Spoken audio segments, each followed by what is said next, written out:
Hey everyone, it's Mo again. So by now you've watched a great video by kidshealth.org detailing how to look at nutrition labels and what important information to grab from it. I just wanted to reinforce and reiterate that those figures, particularly the daily value percentages, are based on a 2,000 calorie per day diet. And again, that's about the amount of calories that people of your age should be eating in order to maintain their weight. Now, just to again remind you, we want to keep certain things low, 5% or less, and those things would be our cholesterol, total fat, trans fat, as well as the sodium and the saturated fats. The things that we want to keep high, which is greater percent, 20% or higher, would be things like your minerals and your vitamins. Okay. Now, calories. So calories, sometimes they can seem like it's this really complicated thing and people counting and using apps and this and that. Well, I want to try to simplify it for you today. Calorie is actually a form of quantifying or measuring energy, and the energy that we take in is in the form of food. So that's why we use calories to kind of quantify and put a number on how much food or how much energy we're getting from the food that we're taking in per day. Now, as we know, if you have a high amount of calories, more than you need and more than you burn per day, then you're going to pack on the pounds and gain weight. If you're taking in less, then you're going to lose weight. Okay. So again, in obesity and in weight gain, the problem here is that we're taking in more energy than we expend or use. All right. Now, the amount of calories that we need per day really depends on multiple factors. Now, that being our age, our weight or height, or genetics, or gender, and along with that, combined with that, is the amount of physical activity we do a day. Okay. So there are multiple ways that we can figure out what our daily caloric needs are. There is charts that have been put out, for example, by governmental agencies, and there are actually some websites which factor in multiple factors, like such as your height and weight and age and gender, and then they also can sometimes combine how much physical activity you do, and they'll pop out a number of calories per day that you should be eating. Okay. Quickly giving you an idea of the physical activity component, right, of it, that changes depending on how much activity you have in a day. If you're, for example, playing basketball and you're just shooting hoops, that's about 200 for an hour. That's about 200 to 250 calories. But if you're playing an entire game, like a game that's officiated on the basketball team with your friends, and you're playing full court, that's actually about 400 calories being burned in an hour.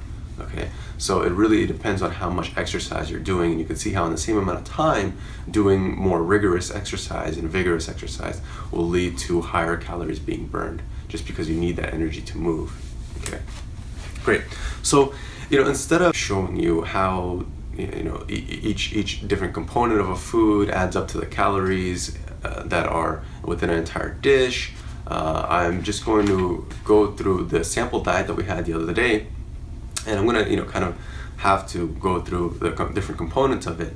But quick thing that I wanted to mention was that a lot of dishes, for example, whole dishes, have already been computed, and people have them on the internet. For example, there are websites like calorielab.com or caloriecount.com, which I use, and they're pretty simple to use, that have entire dishes in there, and you don't have to kind of know the separate components of each dish. There's many other websites like that and apps like that you can use on your phones that have entire dishes ready to go, and you can use that as a good estimate, or you could do it by component or by ingredient. Okay, and the ingredients, for example, if it's a tortilla that you're using in your burrito, you could just look at the back of the package that it came on. If there's something that you don't have a package, like a tomato or some type of other fruit or vegetable you're using in your recipe, then you could use the internet and easily find that information. Okay, so I quickly wanted to just go through one of the meals, let's say particularly our breakfast, from that diet plan that I gave you for the course of a day in the last video.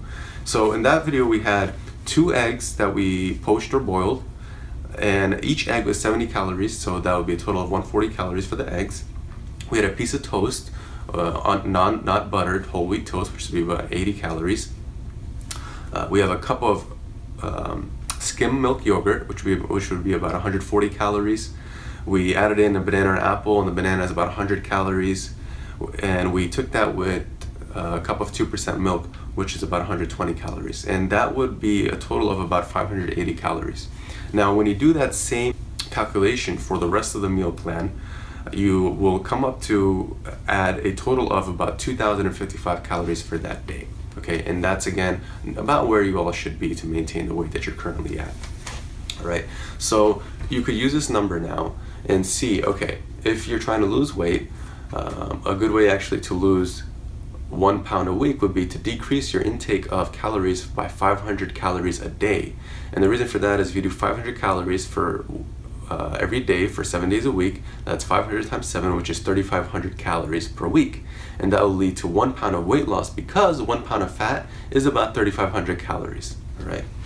So that's a good way to kind of set a goal. Now again, as with goals with any type of diet plan, you don't want to just rush into it and say, okay, I'm going to go straight from 2,000 calories or 2,500 calories to 1,500 calories and try to go, you know, a net negative of 1,000 calories a day, because that's kind of difficult and your body's not used to it. And you have to kind of get used, your body has to, you know, start forming a good habit to that.